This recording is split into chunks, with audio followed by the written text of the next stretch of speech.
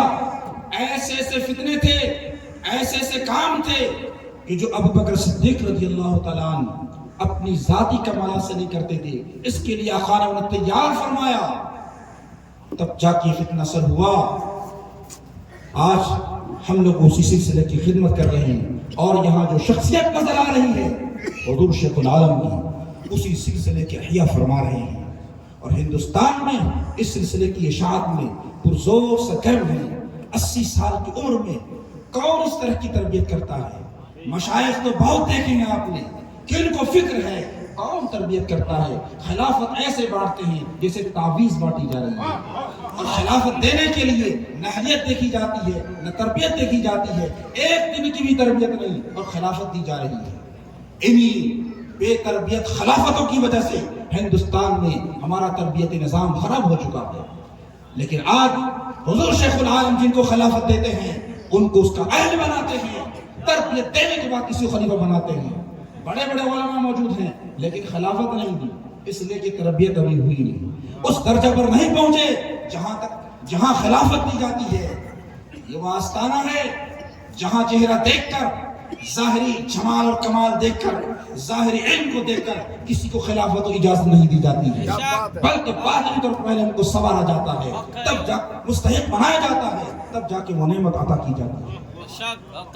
اے میرے بھائیوں بزرگوں، قدر کرو مرشد کرامی کی اور ان سے فیض حاصل کرو۔ اللہ تبارک و تعالی ہم سب کو اس سلسلے کی خدمت کی توفیق عطا فرمائے اور سلسلہ نقشبندیہ سے زیادہ سے زیادہ لوگوں کو جوڑنے کی توفیق عطا فرمائے۔ الحمدللہ مبارک پور کی سرزمین پر آج حضور شیخ المشائخ کا فیضان ابر بارہ بن کر برس رہا ہے، موسلادھار بارش کی طرح برس رہا ہے، اور مبارک پور کی پوری فضا نقش بندی مجددی خوشبو سے مہک رہی ہے۔ حضور شیخ العالم کے قدم کی برکت ہے۔ اللہ تبارک و تعالی ہمیں ہم سب کو اس آستانے سے وابستہ رکھے۔ وآخر دعوانا الحمدللہ۔